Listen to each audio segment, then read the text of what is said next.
아이들이 4살이 되도록 엄마 소리도 못하자 저는 조급해지기 시작했습니다. 그래서 언어 치료를 시작했죠. 그런데 아이가 말이 늦은 이유가 여러 가지가 있을 수 있더라고요. 인지의 문제도 있고 감각의 문제도 있을 수 있습니다. 제 딸 행운이도 처음엔 언어 치료를 시작했지만 감각 통합 치료도 하고 인지 치료도 추가하게 되었죠. 이렇게 치료를 추가하다 보니 비용이 어마어마해지더라고요. 게다가 생각보다 치료 시간은 적기에 그 효과에 대해 의문을 제기하게 되었습니다. 우리 아이가 말이 늦다면 이런 경험과 고민 한 번쯤 해보셨을 텐데요. 그래서 전 결국 고민의 끝에 집에서 직접 아이의 발달을 도와야겠다고 결심합니다. 하지만 방법을 물어볼 데가 없었습니다. 답답한 마음에 유튜브도 찾아보고 책도 많이 빌려서 봤습니다. 이상하게 많은 책들을 보았으나 막상 실천은 쉽지 않더라고요. 그러다가 우연히 한 책을 알게 되었습니다. 아마 여러분은 주변의 추천으로 이미 알고 계실 수도 있습니다. 어쨌든 이 책을 읽고 아이에 대한 이해도가 높아졌고 어떻게 해줘야 할지를 알게 되었습니다.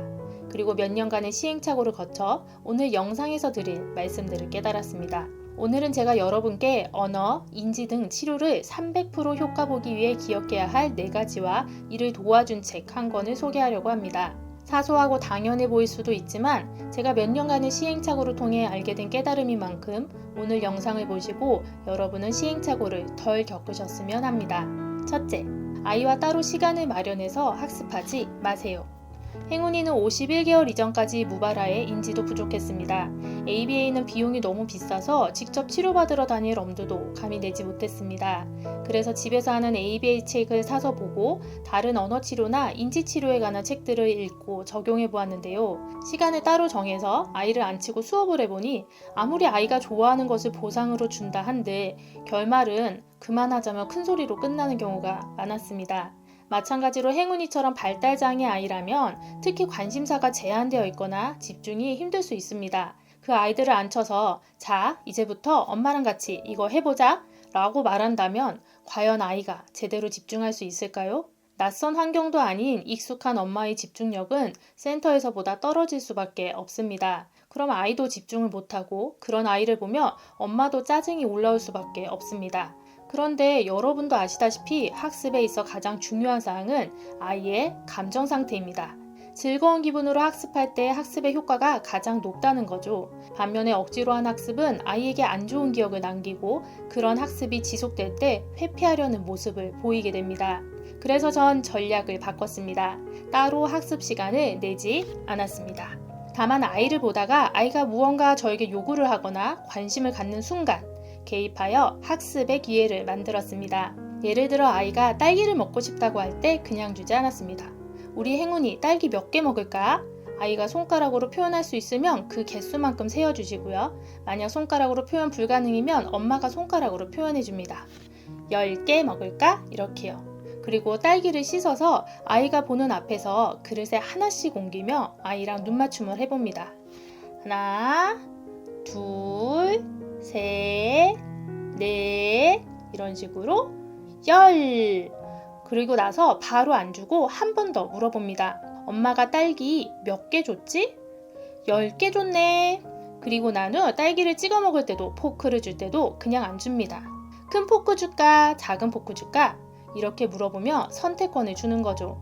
그럼 아이는 선택을 하며 주도성을 갖게 되고 크다 작다라는 인지와 언어 자극을 동시에 받게 됩니다. 이렇게 아이가 좋아하는 과일, 간식을 줄 때마다 수인지 및 색깔인지를 적용시켰습니다.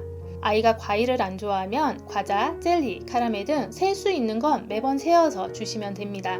참고로 하땡땡 젤리가 낱개봉지당 10개 정도 들어있어서 세서 주기 좋습니다. 색깔인지도 되고요. 또 행운이는 음료를 마실 때마다 빨대를 사용하는 걸 좋아했는데요. 전 집에 빨대를 긴 거, 짧은 거 갖고 있다가 또 아이에게 물어봅니다. 참고로 긴 빨대는 편의점에 있고요. 짧은 빨대는 야쿠르트 아줌마가 주시죠. 그리고 컵은 짧은 거 넣으면 퐁당 빠지고 긴 거 넣으면 마실 수 있는 높이의 컵을 줍니다. 그리고 또 물어봅니다.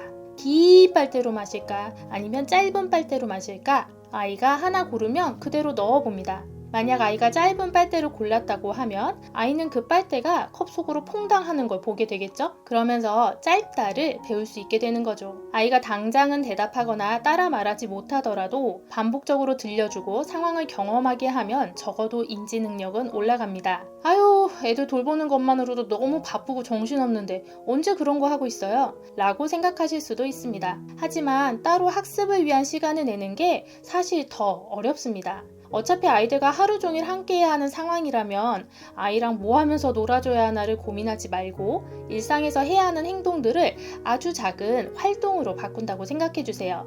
저 같은 경우엔 이렇게 하면 시간도 더 잘 가서 육아의 힘듦이 덜 느껴지더라고요. 둘째, 발달장애 아이들은 발달도 느리지만 배우는 속도도 느립니다. 조급해하지 말고 반복하며 기다려주세요. 분명 알고 계시겠지만 자꾸 잊어버리게 되는 게 사실입니다. 그래서 다시 말씀드려요. 정상 발달 아이들도 밥을 먹고 걷는데 최소 1년이 걸립니다. 남들은 돌 때 엄마 소리 하는데 5살에야 처음으로 엄마 소리를 했던 행운이었습니다. 처음엔 너무 답답했지만 나중엔 다 이유가 있을 거라고, 시간이 필요한 거라고 생각하게 되었습니다. 그래서 전 아이가 교구나 그림책 등 관심 가졌으면 하는 물건을 사고 2, 3년까지도 그냥 두었어요. 관심을 갖게 일부러 펼쳐서 바닥에 두거나 그래도 관심 갖지 않을 경우엔 간간히 꺼내서 보이게 하면서 두었습니다. 특히 행운이는 장난감에 큰 관심을 보이지 않아 생일이나 크리스마스 같은 이벤트마다 무엇을 사줘야 하나 고민했었는데요. 처음엔 관심을 보이더라도 잘 가지고 노는 데까지 몇 년이 걸리는 물건들도 많았습니다. 3, 4살 때부터 본다는 유명한 자연관찰책도 4살 때 사주었지만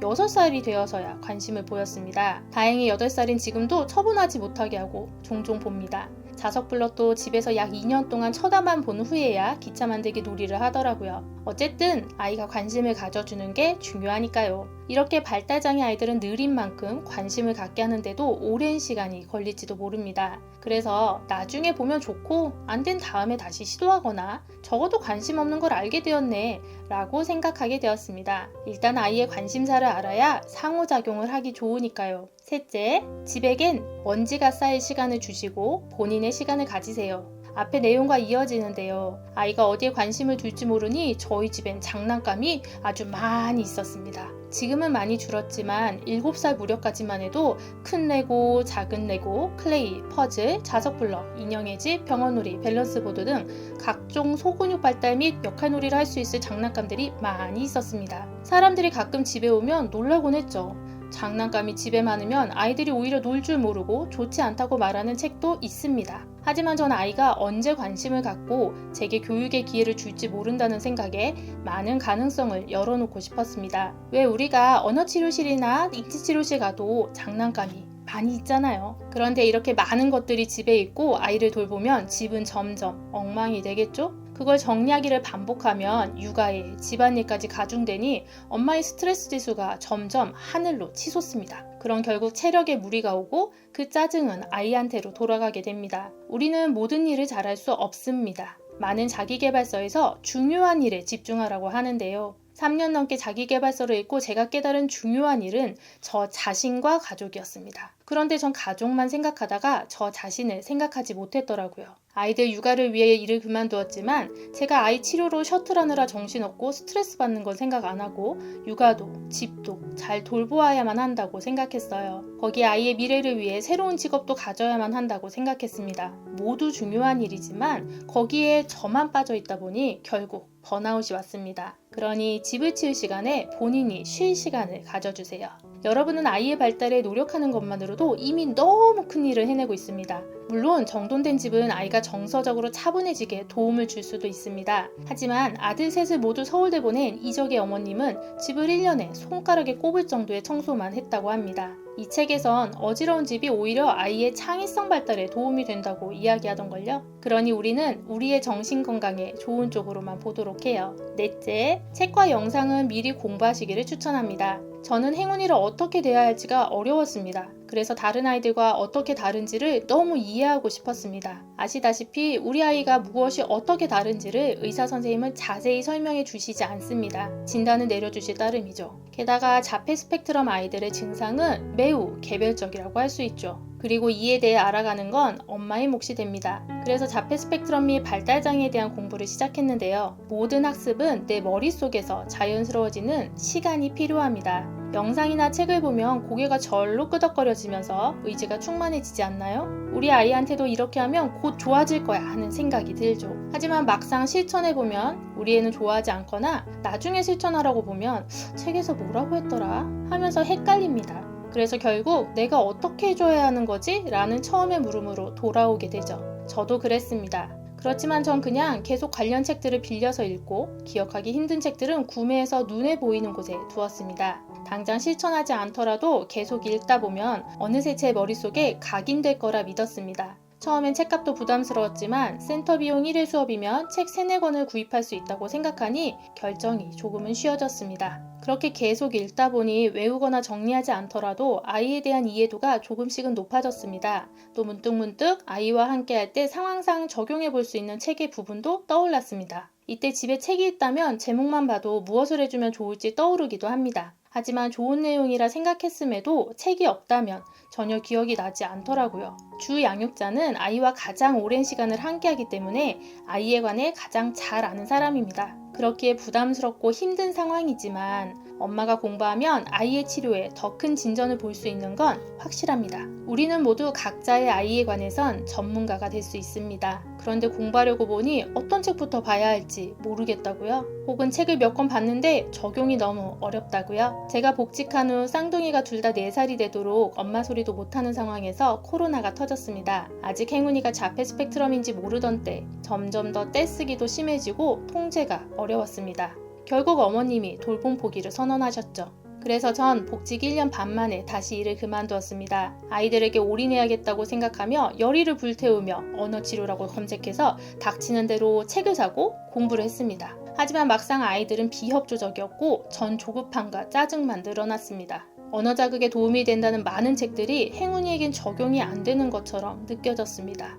그러다가 우연히 한 책을 알게 되었습니다. 처음에 비싼 가격에 사기 망설였지만 막상 사고 나니 가격 이상의 가치를 하게 됨을 알게 되었습니다. 책을 펼쳐서 첫 장을 보자마자 남편에게 이거 우리 행운이 이야기인데? 라고 말했습니다. 책은 올 컬러에 사례가 풍부하게 제시되어 있어 적용하기가 편했습니다.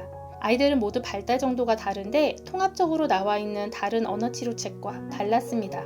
아이의 언어 발달 단계에 따라 방법을 제시해 행운이가 어느 정도의 단계인지 알 수 있었습니다. 한 번에 다 읽지 못할 정도의 두께지만 반대로 필요한 부분만 골라서 읽고 적용할 수 있었습니다. 저는 이 책을 처음부터 끝까지 읽지는 않았습니다. 하지만 많은 사례들을 읽으면서 아이들 발달 자극을 일상에 적용해야 함을 깨달았습니다.